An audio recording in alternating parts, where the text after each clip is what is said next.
Vocês viram, o presidente Lula chegou a se emocionar em determinado momento hoje, e aqui não vai nenhum juízo de valor, na posse do novo Procurador-Geral da República. Quem é o Procurador-Geral da República? É o chefe do Ministério Público. Foi o Ministério Público quem denunciou o Lula na Operação Lava Jato.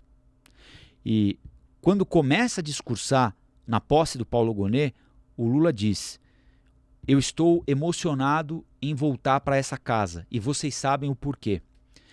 Ele disse que não ia fazer discurso, não ia ler discurso, que ia falar de improviso. Foi uma fala relativamente rápida, não deu 5 minutos. Mas foi uma fala que me chamou a atenção. Primeiro porque ele admite estar emocionado por voltar como presidente da República à casa, e aqui vale o símbolo, não é? Não foi dali que partiu a denúncia contra ele, mas aquela casa simboliza o Ministério Público. E ele atribui ao Ministério Público, notadamente ao Deltan Dallagnol e ao juiz Sérgio Moro, o karma que atravessou, injustamente na avaliação dele, os 580 dias na cadeia.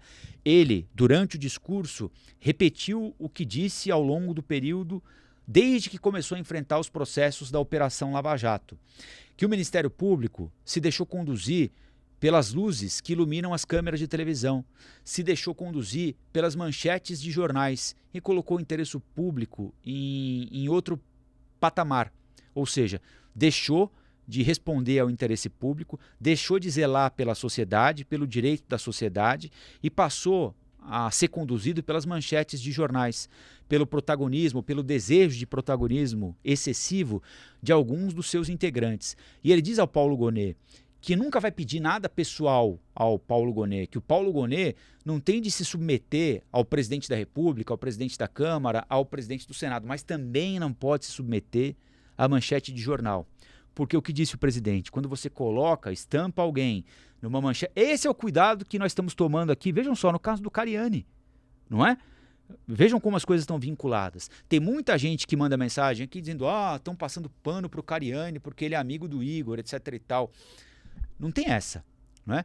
E esse é um procedimento do qual eu me orgulho, e não é de hoje, mas de tê-lo adotado durante a Operação Lava Jato, porque é muito interessante... Pode parecer muito tentador de você embarcar numa denúncia, e às vezes a denúncia é tentadora, porque a história fecha, né? É uma história clássica, uma história que faz sentido, tem começo, meio e fim. É muito sedutor você embarcar no vai da valsa, né? Embarcar no metrô lotado e seguir sem freio até a próxima estação, até o maquinista dizer onde vai parar. É sedutor. Seguir contra a massa, às vezes, é difícil. Por quê? Porque as pessoas estão loucas para atribuir a alguém determinada pecha. Pecha de que passa a mão na cabeça de corrupto, pecha de bolsonarista, pecha de petista, pecha disso, pecha daquilo. Mas é fundamental lembrar o seguinte: todos nós somos inocentes até que provem o contrário.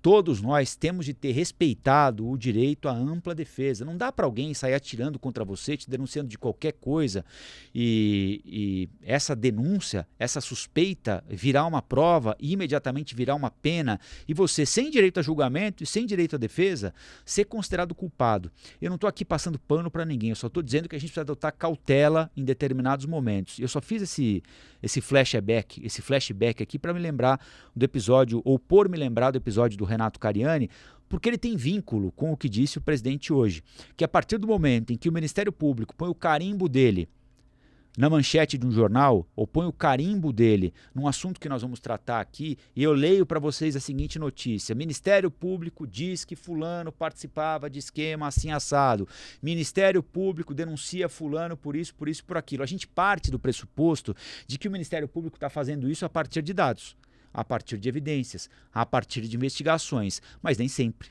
Nem sempre. O Ministério Público já errou, e não foram poucas vezes. Felizmente, a minoria, mas já errou algumas vezes. No caso da Operação Lava Jato, cometeu erros. Se não foram erros concretos, se não foram erros em relação ao objeto da investigação, foram erros cometidos na forma, que inviabilizaram as punições àqueles que, em tese, deveriam ter sido punidos. E o presidente Lula aproveitou a cerimônia hoje para mandar esse recado ao Procurador-Geral da República, sem citar a Operação Lava Jato, mas como diz aquele velho ditado, Para bom entendedor, meia palavra basta.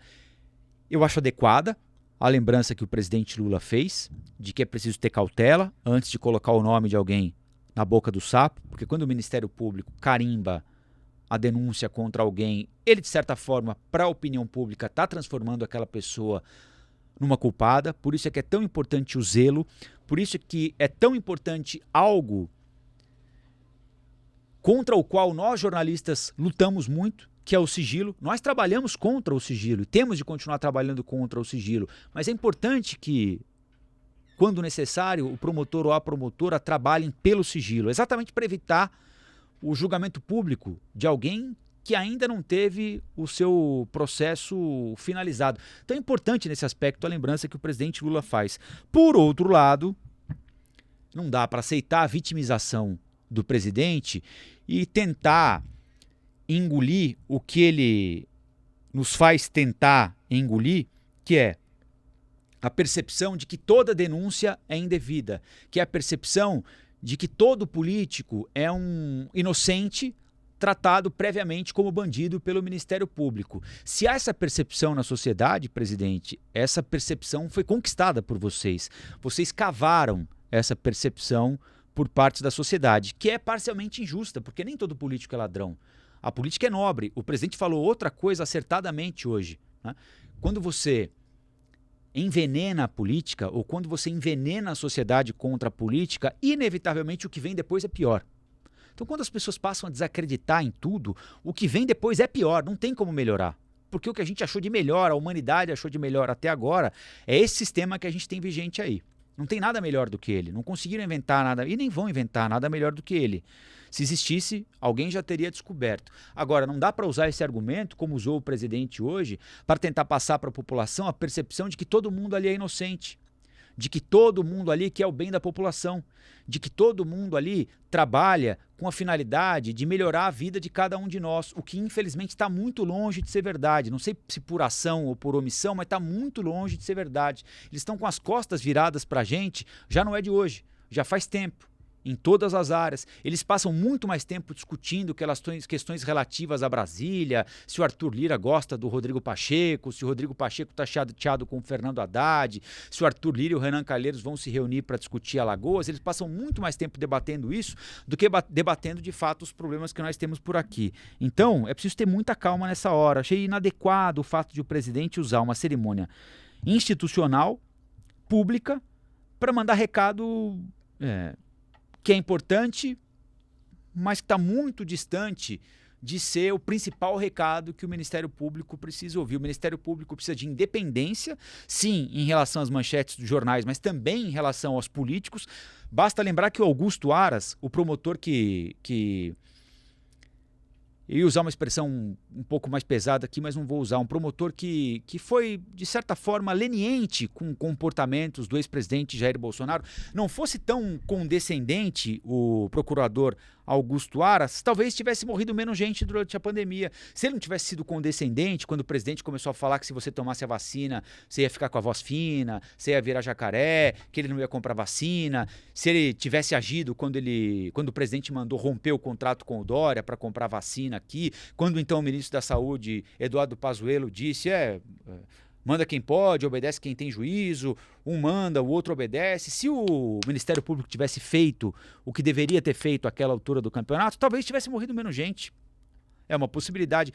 Se o Ministério Público, àquela altura do campeonato, tivesse sido mais contundente, quando o presidente colocava em dúvida a urna eletrônica, quando o presidente colocava em dúvida a legitimidade do processo eleitoral aqui, talvez a gente não tivesse chegado ao 8 de janeiro, por exemplo. Pode ser. Nunca saberemos, mas o fato é que ele não agiu. O Supremo Tribunal Federal se viu obrigado a agir e hoje o Supremo paga. É verdade que muitos ministros ali gostaram, né? Pegaram gosto, mas hoje o Supremo paga por isso. Né? É denunciado por um suposto ativismo político, é denunciado por envolvimento partidário. Hoje o Supremo Tribunal Federal tem de responder a respeito disso tudo. É justo que responda por isso? Talvez seja. Estaria respondendo por isso se Augusto Aras tivesse feito o trabalho dele? Acho que não. Então, nem tanto ao mar, nem tanto à terra, né? Não precisa ser o Augusto Aras, mas também não precisa ser o Rodrigo Janot, que também estava na plateia hoje, que era aquele procurador-geral da República no mandato da ex-presidente Dilma Rousseff, que pegava a capa do jornal, via ali qualquer denúncia e saía atirando para tudo quanto é lado. E atirando quase que de maneira literal. Vocês se lembram que ele ameaçou atirar contra o Gilmar Mendes? Vocês se lembram que ele disse que pegou uma arma e chegou aí armado ao Supremo Tribunal Federal? Ele escreveu isso num livro de memórias dele. Chegou a comprar uma arma e ir armado para o Supremo Tribunal Federal para matar o Gilmar Mendes. Como é que deixa esse homem entrar num evento com o presidente da República? Deixaram. Ele estava lá hoje.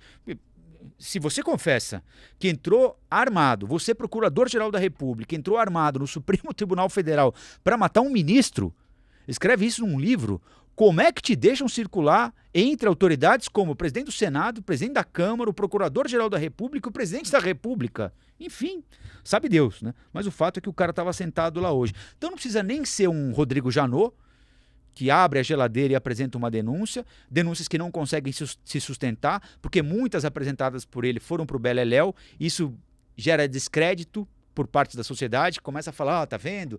Nenhum poderoso é punido, no Brasil é assim, se fosse pobre, não tira a razão de ninguém. Mas precisa ver se a denúncia tem substância, porque sem substância você não vai adiante, né? Faz só barulho. Mas também não precisa ser o Augusto Aras, né? Que acochambra tudo, que senta em cima de muita coisa e deixa a vida seguir. Hoje mesmo.